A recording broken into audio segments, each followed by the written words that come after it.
Welcome to this very special episode of Terminus, the first interview we've done in a while. The death metal guy couldn't make it today. He just sent me this cryptic text message in all lowercase that said, "I'm receiving messages from Paul Ledney." So I don't know. I don't know what he's doing, frankly, and I hope it's legal. Anyway, I'm joined today by Harul Vinay, whose record Barari Got, which I'm sure he'll tell me how to pronounce better. We just reviewed the other day, and Harul is joining us, I believe, from Shimla in northern India. How are you doing, Harul? Hey, the black metal guy. I'm very, very, very good. Thank you so much for having me. It's a pleasure to be here. I'm a big fan and big appreciator of your work. And finally, after sending you what 2, 3 emails, I'm here. So feels good. Yeah, we had some technical difficulties getting connected because Harul is on that lo-fi anti-tech train. So we got it sorted though. So tell us, first of all, how do I pronounce all this? Second of all, right? You've got this on the show we talked about. Your project is in format kind of neo folk or even acoustic black metal, and it has this interesting blend of the kind of stuff you'd hear and the sort of European folk influences you'd hear in either of those musics, with a lot of mythological and folklore stuff from your own region in northern India, or you say the western Himalayas, and also with some ethnographic field recordings and such. But there's clearly an interesting history to this project, some sort of, I bet, some sort of moment of inspiration, and a dedication to preserving the spirit of the region. Tell us something about that, and I'm sure there's a lot we can talk about. Hmm. Yeah. So first of all, the pronunciation is Bharadi Ghat. All Uh, right, so Parari, yeah. Parari got. Yeah. Bharadi Ghat. that Okay. that sound can be a bit difficult, but yeah. That's the correct way to pronounce it. And yes, I draw from a lot of inspirations, but as you also pointed in the review that you did, that was actually very spot on. That I actually don't listen to a lot of neo folk or acoustic stuff.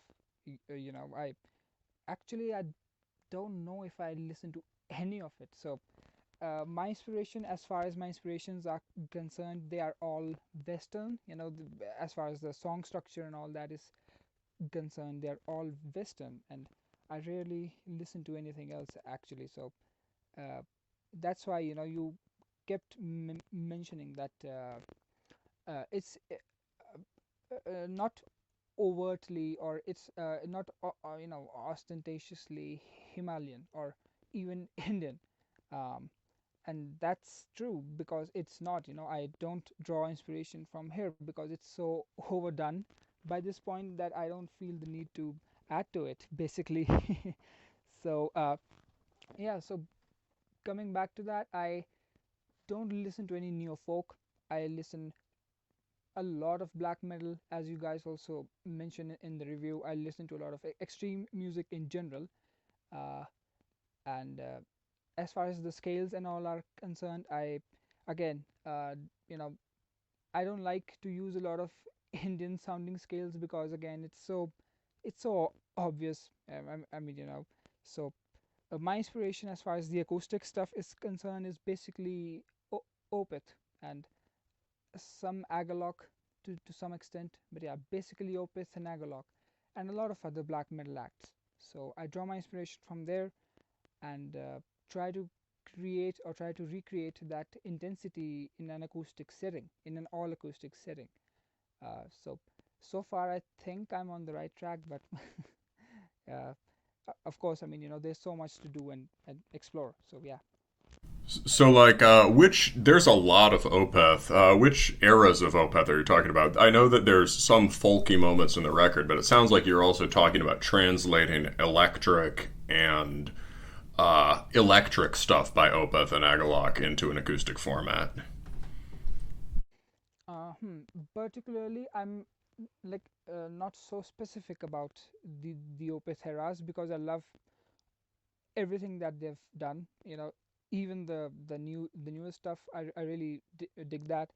And but the album that changed everything for me, it would have to be Blackwater Park, especially the bonus tracks on there, Still Day Beneath the Sun, Patterns in the Ivy too, especially, and some other acoustic intros and outros that they do. I tried to figure that out by ear, so I don't know any theory. I don't know. I haven't joined any classes or something.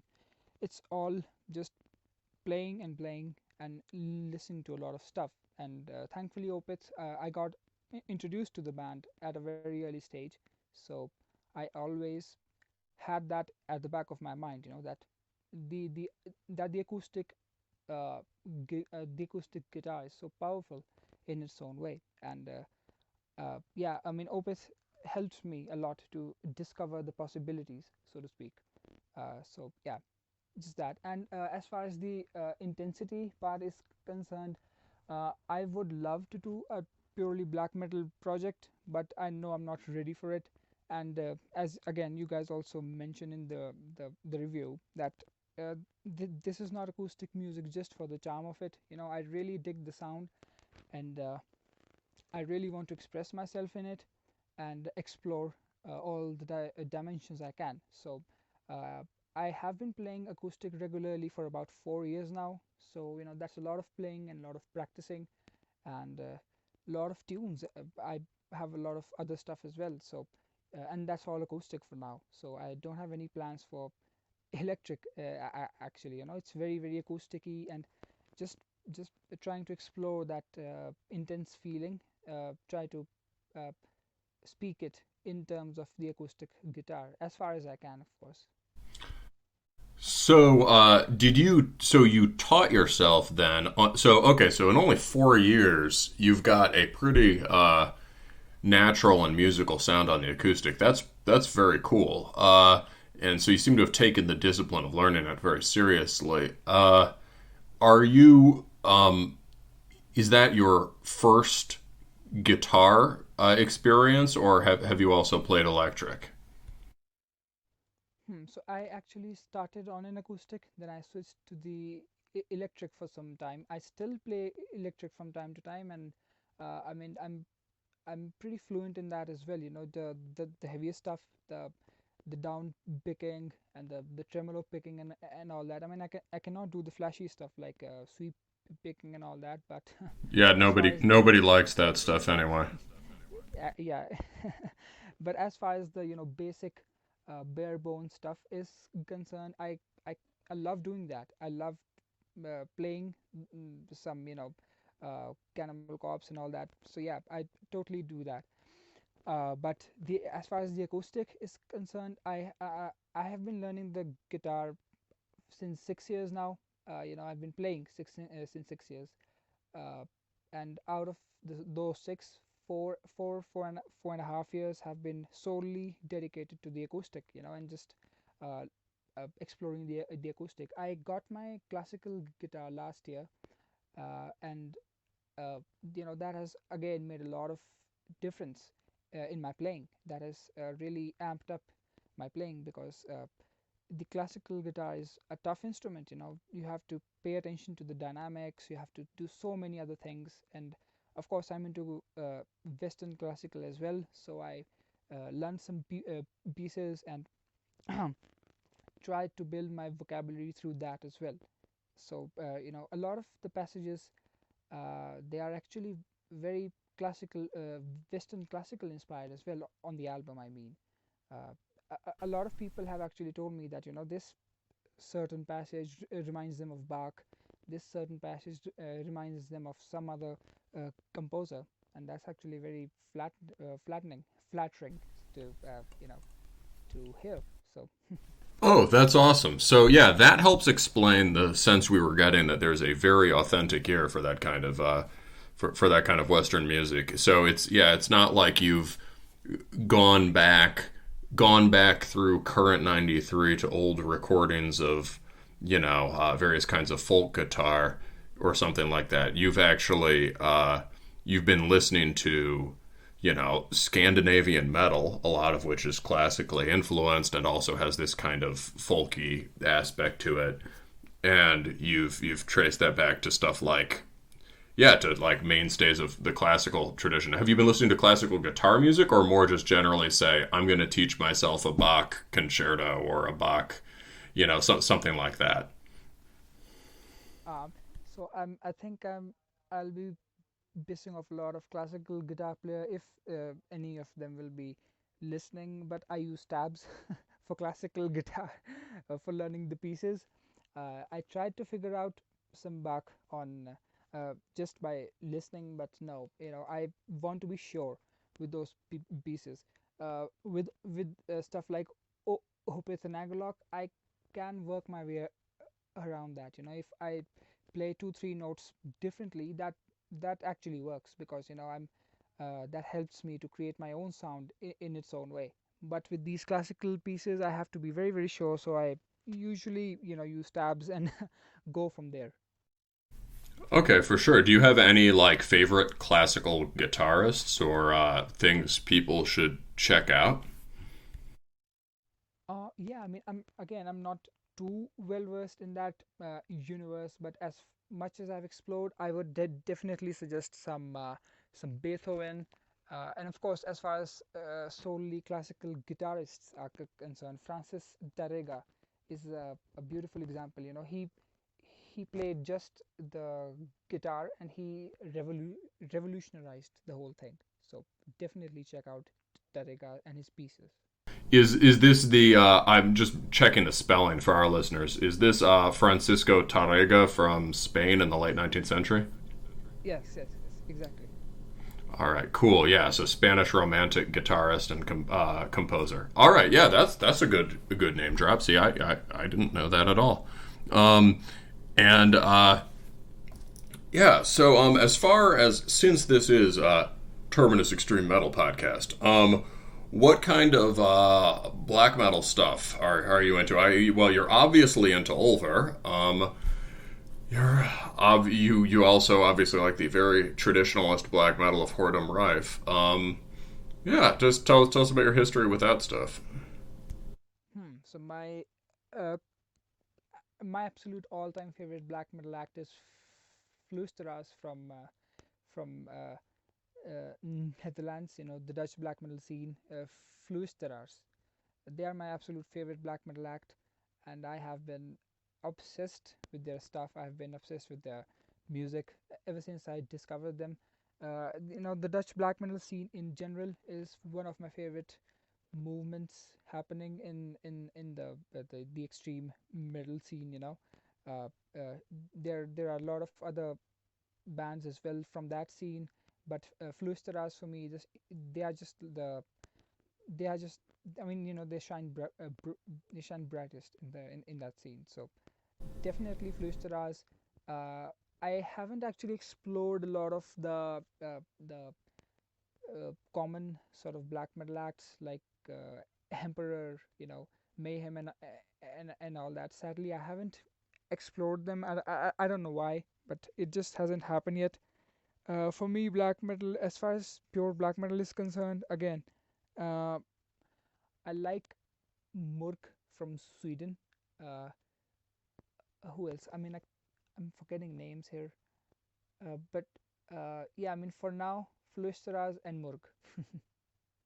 Okay, for sure. Yeah, no, that's interesting. That confirms. Are you? So, a question related to that, real quick. Are you on the younger side? What? Sorry. So, if it's not too personal, how old are you? Because I'm trying to. Uh huh. Yeah, I'm 22. Okay, interesting. Yeah, so the death metal guy and I have been talking about how, like, it seems, thanks to the internet, although you can get, someone can just plow through black metal basically in order with complete access to all the classics and lists of what to check out and all that, right? It seems like a lot of people now do get into it sort of backwards from whichever like niche of it that's emerged now that they really like, and so certainly all this kind of lush,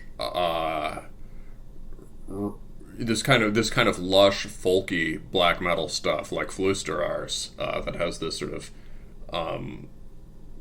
almost pastoral, chill, trippy vibe, right? That's yes, certainly not something that existed back then. That is interesting. So the as far as the rest of the Dutch scene, I mean, honestly, like who that's something I quite like the bands around the Hayden's Heart scene. I've interviewed Ariane from that label, and we've covered a lot of those bands. Is it any of those, or are you thinking more like the Turia and kind of Hierasis Novia Magdi bands? Yeah, exactly. Yes, yes. Mm-hmm. Oh, I really enjoyed the early Turia demos or EPs or whatever they were. Yeah, it's Yeah. Their last album was absolutely a banger, So I again have made my way back through that, So I haven't checked the early demos yet, but the split with Fluisteraars they did introduced me to the whole scene in general, and after that I just kind of made my way as much as I could. Oh, that was a cool. I think that was a cool split and a beautiful cover. Yeah, so like, yeah. I mean, I don't know. I think Turia always released EPs, but they were just sort of early kind of lo-fi EPs. What's the difference between an EP and a demo these days? Who knows? But yeah. So they also have this very. They don't really sound folk at all, but they have this kind of rich, ringing guitar tone that has some kind of drony, ancient-sounding folky quality to it. So, okay, that's an interesting. I can see I could see sort of where your taste lies in this stuff and how it relates to your own style on this record. So let's talk more about it. So, Parari Kat, I'm at least getting a little closer, I hope, is dedicated to this region. I assume that it says based in Shimla, northern India. I did a brief Google map, right? So for our listeners, it's up in the pointy part of India. It's actually kind of near, at least relatively speaking, kind of near Lahore, Pakistan. And if you go a little bit east, or not a little bit east, away, there are mountains surrounding it, it looks like. And it kind of looks like the city is built on a hillside. Did you grow up, or a mountainside? Did you grow up there? Yes, absolutely. I've grown up here. I mean, I've been here all my life. Shimla is, Shimla is, well, simply put, the most beautiful place on earth. And yeah, it is based on seven hills. So Shimla is based on seven hills, uh, and that's why it's also called the Queen of Hills, because it's just a very dominating sort of a scene here, that there's one hill and then there's the other hill. So well, yeah, in total there are seven hills, and that makes up the whole of Shimla. That's Shimla. Dude, did you know that Rome also has seven hills? You probably did, right? Because that immediately seemed important to you. Oh no, I did not actually. Okay, well that's interesting. Now this has got me thinking, like, ancient Indo-European city layouts reproducing themselves in weird ways. Of course, it could be a total coincidence, but Seven Hills, famously, Rome is the original Roman Republic was built on seven hills that I think different sort of tribes lived on. Anyway, but so it's built on these hills, and it looks like it was used as a capital by the British in when it was too hot for them to be further south. But and so there must have been some building there then. But I assume that the city itself has a much older history. Yes, especially after the British invasion and all that, Shimla gained a lot of popularity because they apparently really liked it here, So they made Shimla into the summer capital of the the nation, and Shimla is also the capital city of our state, uh, Himachal, So yeah, I mean, of course, Shimla is a very important place administratively as well. But other than that, you can see a lot of British influence here. Like every other building, every other structure, architectural site is very inherently British. And thankfully, they built it well, and we have preserved it well. And now it's like a very weird fusion of our local uh, food and how we speak and all that, and of course there's the British influence as well, that how we dress, how we basically act, whatever that means. But yeah, so that's how it has evolved, that's how the scene has evolved here in general. But yeah, I mean, it's a very beautiful place, very quaint, calm place. Especially where I live, the place actually is called Bharadi. So Bharadi Ghat is like my a little homage to this place where I live in Shimla. So yeah, I mean, a lot of local influences on the record. Yeah. Cool. And what does the God in the second part of the name mean? Hmm. So traditionally, Ghat is a place. Ghat is like a place that is. I mean, how to explain it? There is it's a place which is based near a riverbank, and where you actually go down, and maybe you will take a bath or wash your clothes, or something like that. So that is historically, traditionally, a ghat. That's a ghat. There are a lot of other ghats here as well, but of course, I mean, you don't just take a bath and wash your clothes there. I mean, there's basically just in old times, ghats used to be famous for these stuff, because it used to be like a public sort of meeting place for these things. Like people would come and wash their clothes, people would come and just be there, just chill out, basically. So that used to be ghat. Now it isn't like that, because of course, we have evolved thankfully. And uh, we don't use ghats, for those purposes now. But of course, they still exist, and just the place with that sort of structure, that you have to go down some stairs, and then there'll be a riverbank. That is a ghat. I was going to say, I think a lot of people can at least envision those places in the bigger cities with the those sort of marble steps or whatever down the riverbank, and they're used in religious festivals and things like that, right? Yeah, exactly. Yes, yes. That too. There is actually an actual. I mean, there is a place called Bharadi Ghat that actually exists. That's actually some way away from here. But I have got a lot of inquiries about that as well. Like, did you mean that place? People often ask, like, did you mean the actual Bharadi Ghat, or how is it? How did you come to this name? So I had to use the word ghat, because it just seemed to fit, because in the story that I'm forming, if you've even seen the artwork, there's a little river stream that is going, which is kind of full of like blood and like skulls and stuff.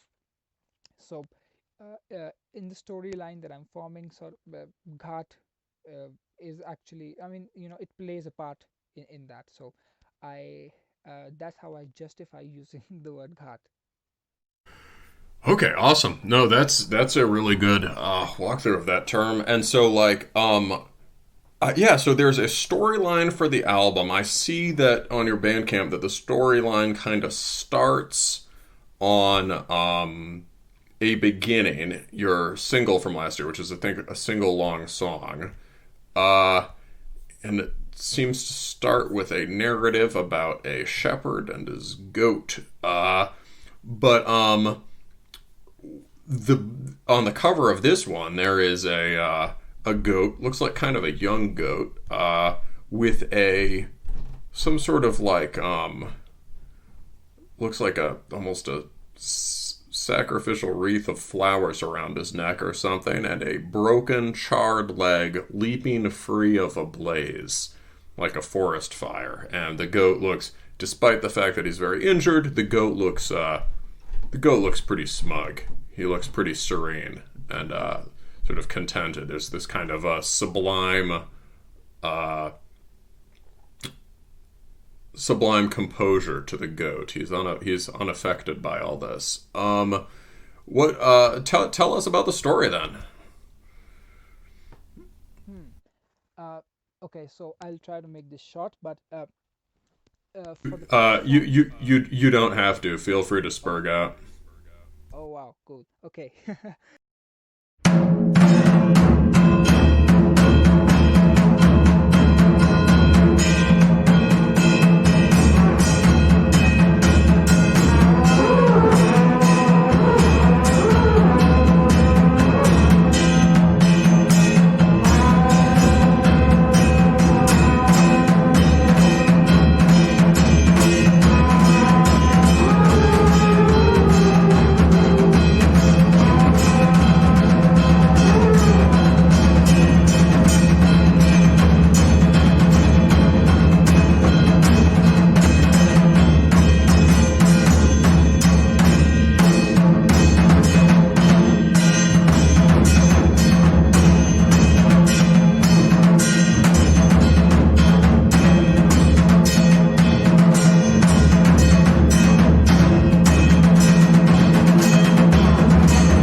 Asari tusari dura pari rioi.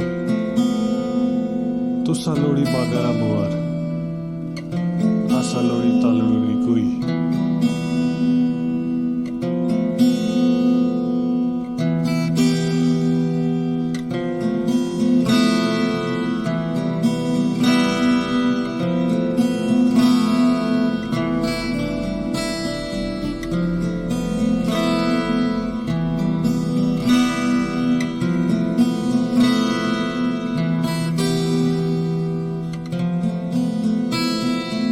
Asari tusari dura pari rioi.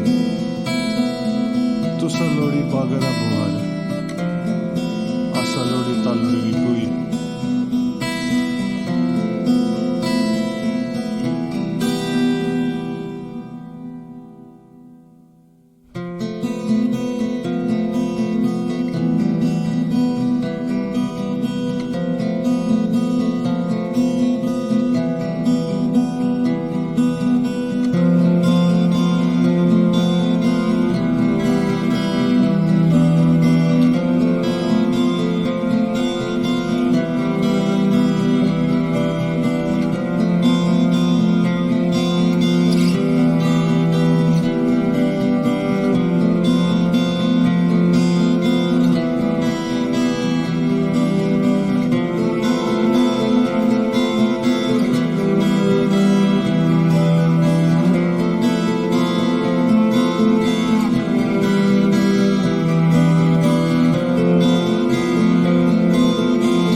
Perfect.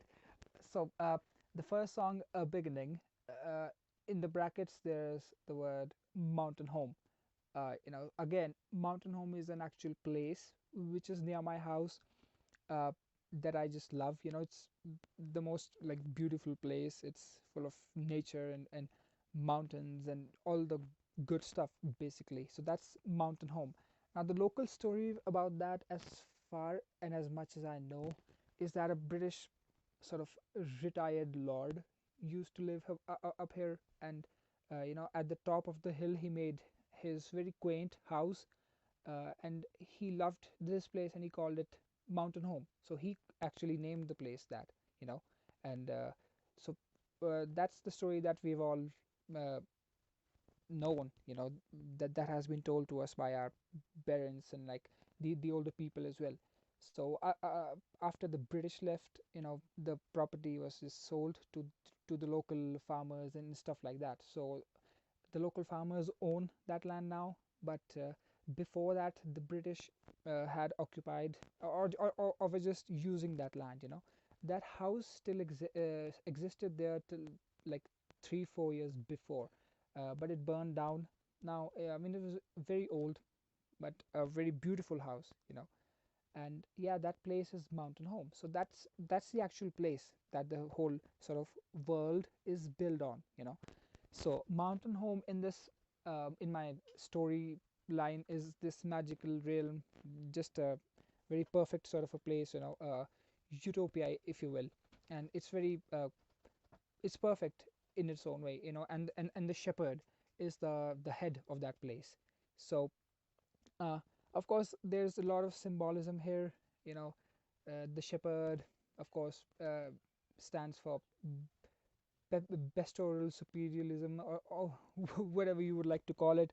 But of course I've taken a lot of inspirations, a lot of themes from around, and actually Tolkien's work, and of course it had to be there, right? J.R.R. Tolkien's work have played a lot of have played a big role in this. I love Lord of the Rings. I love The Hobbit. I mean, I've read it a million times. So this is, in my way, again, I draw inspiration from a lot of places. So for me, you know uh, Lord of the Rings is as important as local myths. So I try to just fuse it in a way that it looks and sounds very authentic, and not too weird. So yeah, that's Mountain Home. And yeah, the first song is like an introduction to the whole realm, to the whole world. Of course, we have the shepherd and the goat that is also present on the first song, first art, and for the album art is Bhim. I've named the goat Bhim.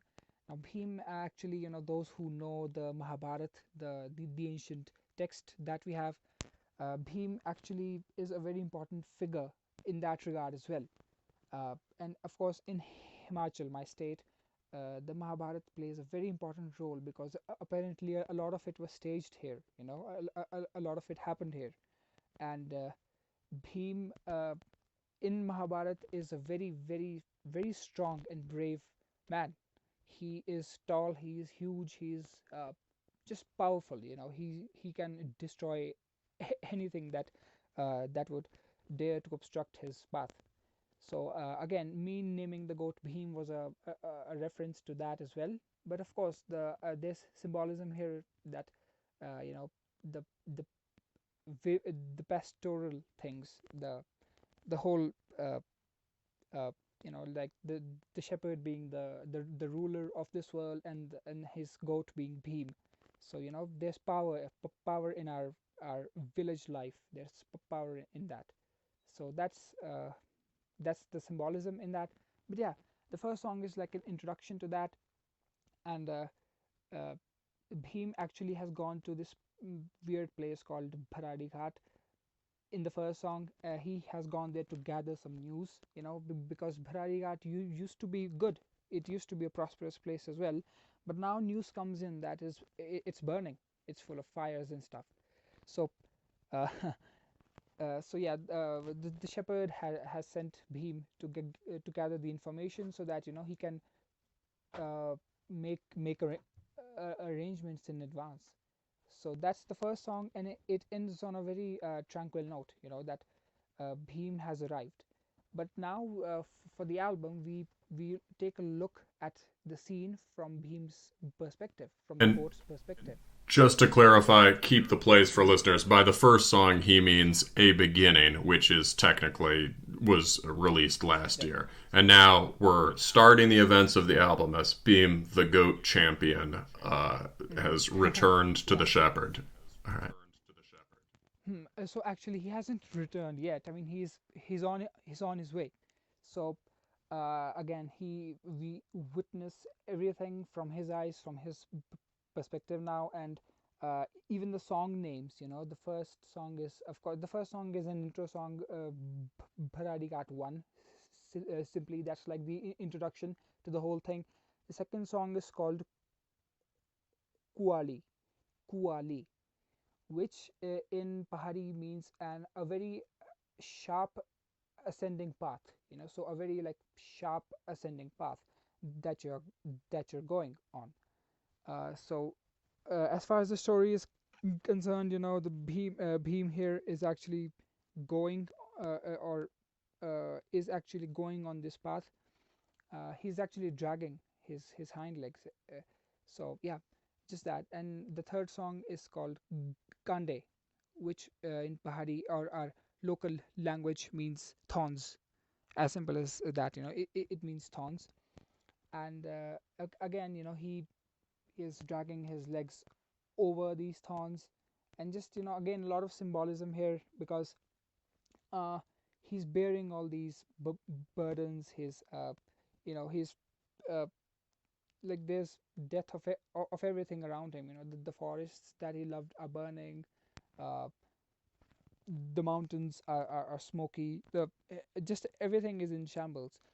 And his hind leg is broken, but still he's somehow dragging on. And he has a smile on his face. uh, so yeah, I mean, again, a lot of symbolism, because uh, the situation with trees is not very good here in Himachal. People are cutting down a lot of trees here to build their homes and stuff. And I mean, it has declined a lot. The tree cover area has declined exponentially, and it's going down. It's drastically going down, and that's very, very sad, of course. So just through these things, I've tried to bring these topics as well in the spectrum. And yeah, so, and of course, the fourth song is called Theni Bagar, which in our local language means winter winds or cold winds. So now he's just, he's burning. The forests are burning, and Theni Bagar is a lamentation. He's actually calling, or requesting the cold winds to kind of soothe him, and soothe his aching bones. Just kind of like uh, give him some rest, some peace, because everything is burning. And the final song on the album, not the last song, but the final song in the story is Dipi, which in our local language means a bridge.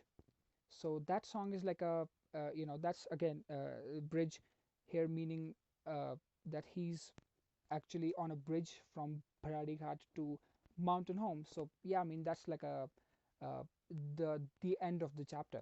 And then there's Bharadi Ghat 2, again the field recordings that we did, and then the two cover songs. So that's the whole story. I hope I didn't bore you or something. No, no. I mean, that's like it was great to get it so continually, or continuously, and so the narrative, to tie it in for our listeners to some of the stuff we did in the review. So the fourth track, the lament, Winter Winds, that is where he's sort of, oh, winter winds, caress my bloody wounds. Oh, winter winds, embrace this burning tomb. Oh, winter winds, dismantle my aching bones. So that's the moment where the death metal guy noticed he could hear, some of these lyrics are in English. He could hear my aching bones being sort of rasped or screamed by you. There's that track. I was listening to the whole record again this morning, and I think like 4 and 5, sort of the winter winds and the bridge, seem kind of like the musical center of gravity here. But on Winter Winds, tell me a little bit about the vocals there, because we were both struck by your performance, and by the way you're sort of blending that with the more female vocals recorded here. Hmm.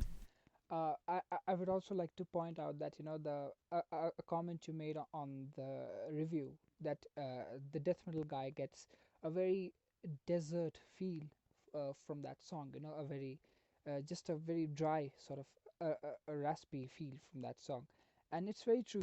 That was very spot on, because when I was kind of uh, envisioning the song in my own head, I had a very arid mountainous landscape in my mind, while creating that whole feel. So it's very sparsely, I mean, it's a very sparse uh, place, with just no trees, no nothing, just a very dry mountainous region. It's actually a very scary sight if you've ever been to that sort of a place, especially at night. It's very very haunting. So yeah, that was the whole feel behind that, and I'm very very glad. That was a very beautiful moment when I heard that he said it, because that was exactly what I had in mind while doing it. So yeah, uh, uh, big thanks to the death metal guy. uh, and as far as the vocals are concerned, see, uh, I was supposed I had planned to do the clean vocals as well, but oh my god, no, that that didn't happen, and for good reasons, because it would have been very atrocious. But my very good friend Himanshi Sharma, you know, did the female vocals here. She's very talented, as you can hear on the song, and I that also gave me an opportunity to create this contrast, between this very serene and very flowing female vocals, and then snap, there's this growls, which I didn't do all by myself. My friend Adiraj, he helped me in that, so it's actually he and I, his scream and my scream, both kind of uh, intermixed, and that created that weird effect. And a little story about that as well: the screams that you hear are from the demos that we did back in March. We tried to recreate that whole emotion and that feel, but that didn't happen. So that scream is from the demos, and it's totally 100% raw, no mixing, no nothing. Dheeraj and I, we screamed at the same time, and there's that, and that happened. So yeah, but again, as you guys mentioned in the review as well, it's a very theatrical, a very sort of dramatic moment in the album, and that was the whole feel behind it. There had to be this contrast, otherwise it wouldn't land. It wouldn't sound good. It would sound cheesy, and I have a very sharp sense of these things. I think, I like to think that I have a very sharp sense with these things. So that's why I didn't include my vocals. Otherwise, oh my god, no. But yeah, uh, so that's the whole feel behind that song, and yeah, the storytelling feel is of course very uh, on top in this song, because there's this clean and very soothing emotion, and then there's a drastic change, and everything just changes after that. So yeah, I mean, that's a little bit about the song. Yeah, no, that's great. Yeah, the line would be, yeah, oh, winter mints dismantle my aching bones. So yeah, it gets sort of a wish for death there. It gets darker, but the or a wish to be kind of at least spiritually taken apart. But the yeah, so I mean the tone on those vocals is awesome, and it's exactly the opposite of the problem that a lot of sort of a lot of one mostly one person recordings have, which is relying too much on distortion and reverb and things like that to cheat. Yeah, so it gets. I really like the simultaneous thing. So you're getting these harmonic effects between them, and on the back end of it, you get this really rich harmony where somebody is doing kind of a throat singing growl. Is that which of you is that, and is that like, does that relate to the regional music at all, or is it more just like, hey, I heard that on a black metal record and it sounded cool? Yeah, so that's not me at all. My screams are kind of very common. It's not too special or something interesting. It's just common screaming. Uh, but my friend Adiraj, he actually plays jazz. Okay, so like he plays a very pure sort of jazz, and then there's this side of him as well, because secretly he wants to do these things, but of course he's confined by this jazz thing he's on to. But thankfully he got a chance to do this on this record, and he can do such throat singing, and such weird exotic stuff. uh, so that's very very cool, and he did that. It's all him. And as far as throat singing being a part of our local culture, I don't think so. I can be wrong, because I don't know a lot about our culture, surprisingly, because it's just too vast to know. I know about my my region, my specific areas, and the region that neighbors it. But oh no, to know about the whole of my state is, it's a big deal. And there can be some throat singing stuff in some areas, but mm, I've I've never noticed it or never seen it really. So that's not that. It's totally that. Yeah, I mean, hey, I listened to that once on a black metal record, and let's try and do this. Maybe we can pull it off. Yeah, well, it sounds great, and I think it is, yeah, even if it doesn't have some direct connection to the regional, the highly specific region, I think it makes sense there. There would be, I think, to get stuff that sounds like throat singing, you'd probably have to go, I don't know, like, apparently there's a lot of overlap in mythology, the basic substratum of folk belief between Mongolia and Tibet, like pre-Buddhist belief. So you might get stuff like that in Tibet, and you also, but that's much further west, and you might also get it if you went north into the kind of more Turkic areas or sort of Turanic areas, like I don't know, Kyrgyzstan, Tajikistan, or something like that. Um, anyway, yeah. So the vocal stuff is great. I'm glad you're liberating a jazz musician. That's great. The but the but yeah. So let's talk also about those field recordings you did. Speaking of highly specific regional knowledge, right? So this is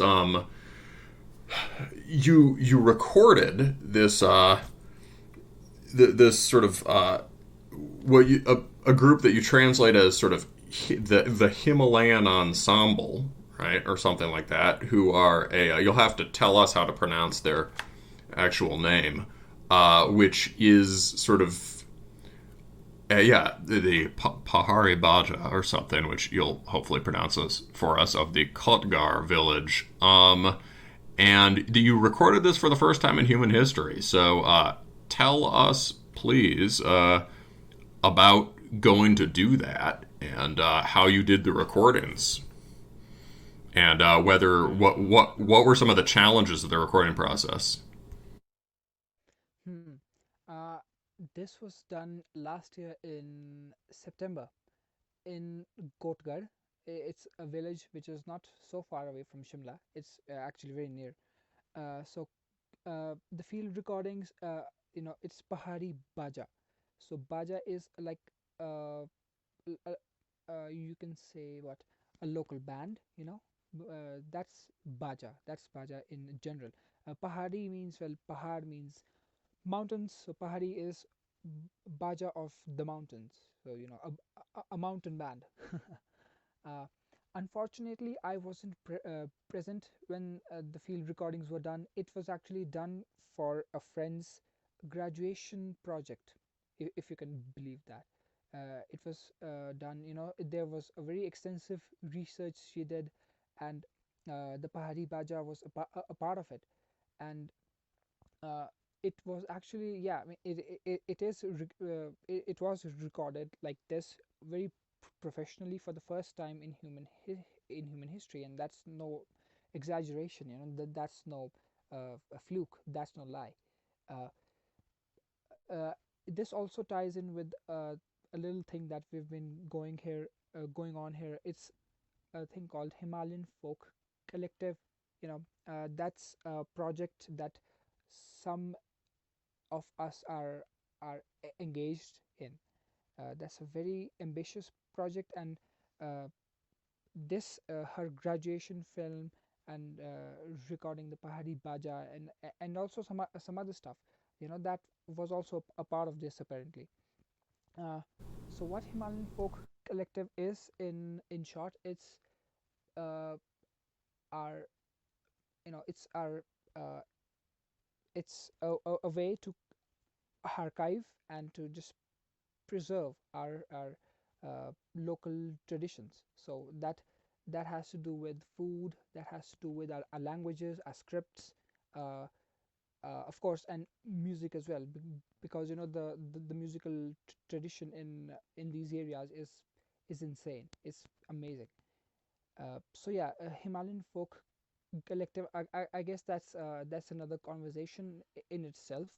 But in short, yeah, it's our hope, and it's our way to archive such things. Properly archive such things. We take interviews. We take video footage, and we record these instruments as well. So the field recordings that were done last year was from Kotgarh village, and specifically from that village, because it changes from village to village as well. So now we plan to expand things. Now we plan to record some more of such things, and hopefully it'll be very very expansive in itself, and we can do something with them as well. So that's our hope. But yeah, Pahari Baja, the band, it consists of a lot of percussive and wind instruments. There may be some string instruments in some areas, but I'm not so sure about that. But the majority of it is composed of our percussive instruments and wind instruments. So that's the Pahari Baja, and it's played on all sorts of occasion. When, say, a child is born, or when someone dies, or when there's some ritual to be performed, or when some local god comes or goes, for all sorts of occasions. The Pahari Baja is played, and even now we had a little festival here some days ago, and some Pahari Baja from some area was called, and they did a wonderful job as well. So yeah, we have these things, we have these resources, but the thing is, we don't care about these things, and that's the saddest part. uh, Even the Pahari Baja that those my friends recorded last year, they were also very sad. They did their interviews, and they actually expressed their sadness that we are probably the last generation that cares about these things. Our sons and our grandsons don't want to be a part of this, because of course, who would want to be a part of this? It's not interesting. It's not exciting. Uh, so it's slowly dying out. It's slowly dying out, and the younger generation are not uh, interested interested in this.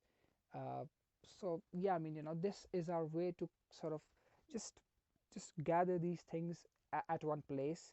Of course, a lot of other amazing people are doing such work as well, but our niche, or our forte, is in music. We plan to cover a lot of musical themes, a lot of such Pahari Bajas of other places, because there's some totally insane stuff in the upper areas of our state. That is just waiting to be explored and recorded. And yeah, we cannot plan. We have a lot of plans of I think for this year as well. Yeah. Uh, but yeah, for the next year, there are a lot of plans that uh, hopefully we work on them, because it's very interesting, and we like to think it's important as well. So that was a bit of information about this. No, that's great. So, first of all, I might ask you for some follow up, but first of all, is there a Himalayan Folk Collective website yet? Hmm. There is, but it's grossly underworked. We need to do a lot of work uh, on it. But yeah, I mean, there is a website. I'll share the links. Of course, I'll share the links. Okay, excellent. Yeah, if there's social media or anything, also please share that, and we'll place them in the description. That's so okay. That's very interesting. So, first of all, one thing you were pointing out about it just being percussion and woodwinds, it's like, I mean, I guess I did notice that when I listened to it, but it only just but now you made me think about it. It has there are these really dry tones similar to what the death metal guy was noticing in in that fifth or in that fourth track and in Winter Winds, and similar to what you were discussing there. There's a mountainous sort of if you've got percussion and you've got woodwinds, all you've really got is sort of like stone and bone and wind and dry timber, maybe. It's so that's pretty cool. And in terms of I was thinking another thing then about the way this sort of Himalayan Folk Collective stuff reflects on the album. It turns a couple thoughts. I guess I'm just doing sort of responding to what you were saying, and tying it back to the review. I think it turns out this record is way more collaborative than we thought. Right? It's got it's got your name on it because you did the core songwriting, but it does have this rich credits towards collaborators, right? And the people who did the person who did the recording. You've got people on various instruments, the flute, the cello. Flute, I think, presume is listed as nay. That's got to be the flute. But it seems like this is you're maybe putting forth a statement from this group of people in a way. Is that kind of, would that make sense? That you're kind of representing a whole group of friends. Yeah, it can be said, of course. Uh, uh, Simply, again, it goes back to last year when I was searching for a really cool sounding wind instrument, for my first song, uh, and I found this beautiful sounding instrument called the ney. It's a Turkish folk instrument, and I just fell in love with the sound. So of course I looked up on Instagram and found Sinem, and she did a wonderful job on the first song as well, and now on the album too. And yeah, I mean, there are a lot of international collaborations in this album, and of course there's a lot of just a lot of local collaborations. I'm very sure that there are more people that are listed officially on the credits, but of course, those are the people that actually played their part. So I cannot name every name, otherwise it would be very long list. But yeah, my name is on there, but it's not really a solo project at all. Is I sometimes feel I should change the name to just the first name, because it actually means something. Harul is a sort of song and dance form we have here in the Himalayas. So not in the Himalayas as a whole, but in a specific region. So I think in the future that may be incoming, that I'll totally exclude my surname and not include that, because then it would kind of broaden up the spectrum, and I would go from a one man project to just a project, because I like that sound more. So yeah, as far as the collaborations are concerned, uh, it's been amazing. I mean, the international collaborations are all thanks to Instagram and social media, that I was able to contact them and just ask them if they would like to play, and these people were kind enough to say yes. So that happened, and the local ones, they are all my friends. Of course, they are all my friends. They have been my friends since a long time, and it's a very special thing to to include a lot of the people that I love and care about on the album. And Shimla as a whole has a very rich sort of scene. There's nothing established here. There's no shows happening. There's no venues, but there's this budding artistic scene that's happening around here. Yeah, and it's very amazing to be a part of it in its own way, and that I can include people. uh, and people are kind enough to say yes. So it works both ways. So that's how it happened. I had to do a lot of networking, just a lot, because it's very special, of course, that you have all these people who are adding their own flavors and their own charm to the whole sound. But it's a very hectic thing in its own way to manage, because I'm just one person, who's doing everything. So I have to manage everything. But people help out a lot, and people just care. I'm kind of surprised and a lot happy that I'm saying this. So yeah.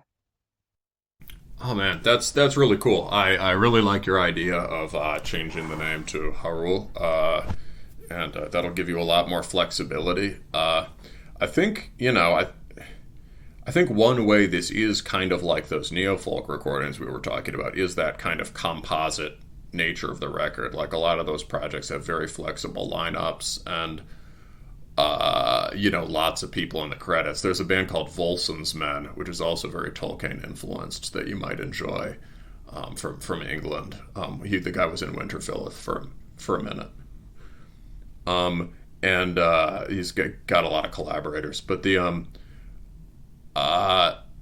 it's in terms of the sort of like, but also just the character of the album. You've got recordings from different places, right? You've got these field recordings. You throw them in with your guitar. You also have, and you also have, like, say, instead of like re-recording the screams, you just like drop in the screams from the demos, sort of like working with different sound parts in a very material way, which I think a lot of those bands do.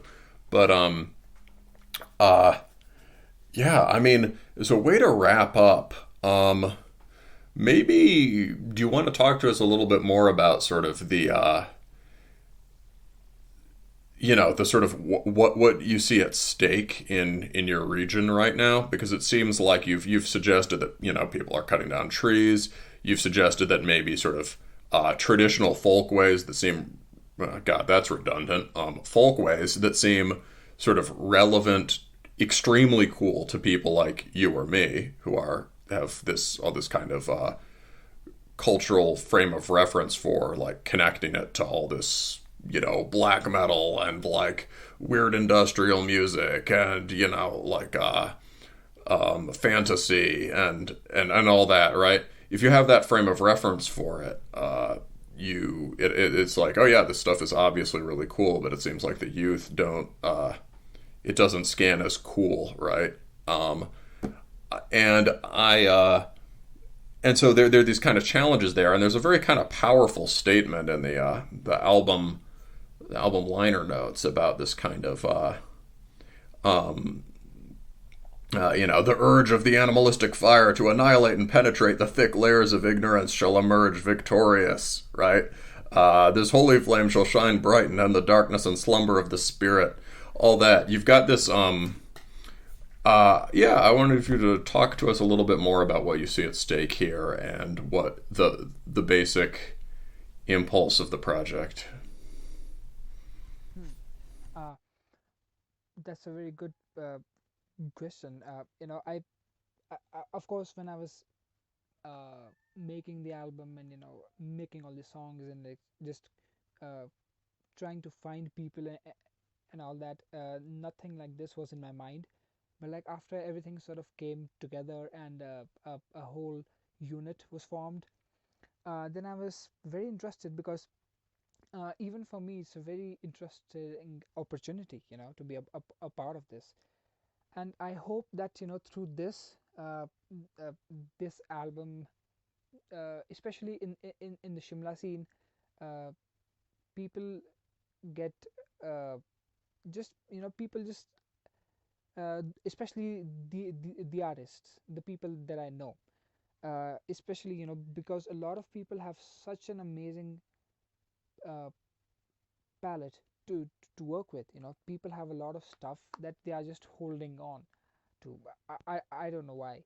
So I hope that through this album, maybe we can in future have some musical scene going on here, like a proper scene, because it used to be here a while ago, but of course it's very tough to for a scene like that to exist here and work here properly, because just so many things to work around. But yeah, now I see a lot of people that are very interested and are talented talented enough to actually do it. So I hope it happens here, and this album, I hope it serves like I don't know, starting point. I don't mean to sound too ambitious or something like that, but it's really a dream of mine to just see a really budding scene happening here. And of course, there's the other angle, that I hope that through this, like, we were able to raise at least some awareness, because there's a lot of stuff going on in the album as far as the inspirations are concerned, and all that. But the really basic theme that stands out is uh, just how we are not taking care of our surroundings and our culture, and uh, our just the whole ways, the whole lore that we have. We are not taking care of it. And through this project, it's my own way of learning about these things as well, because through the making of this album, and just talking, I had a talk with like 1,000 people, got to know so much, and learn so much. So it's my own way to learn as well, to explore, because frankly speaking, I haven't been too well versed in our own uh, traditions. That's very, very sad. Even like the older generation that was before us, they don't care much. It's not a big deal apparently, but I don't know. I think it is. And thankfully, a lot of people who are with me, we think it is a big deal as well, that this is who we are. This is what makes us who we are, and we have to protect it. We have to save it, and we have to show it to the world that these things are happening.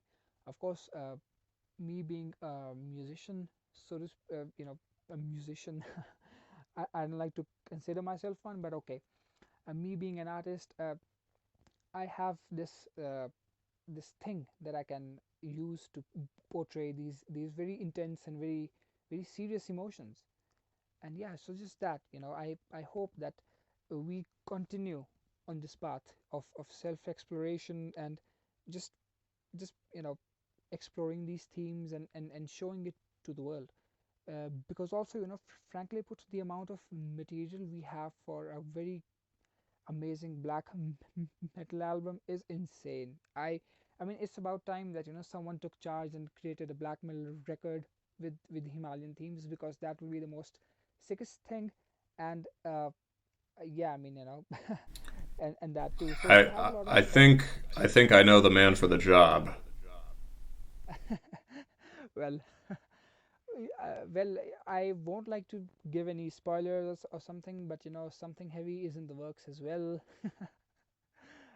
So maybe it'll see the light of day. I hope it does, because we just have so much to draw from. We have so many things here that even the people who know a lot don't know about those things. So, like, there's always some stuff to learn. There's always a lot of myths. There's always a lot of folklore, uh, and of course, there's always our villages to go back to, and that's such a comforting feeling in itself.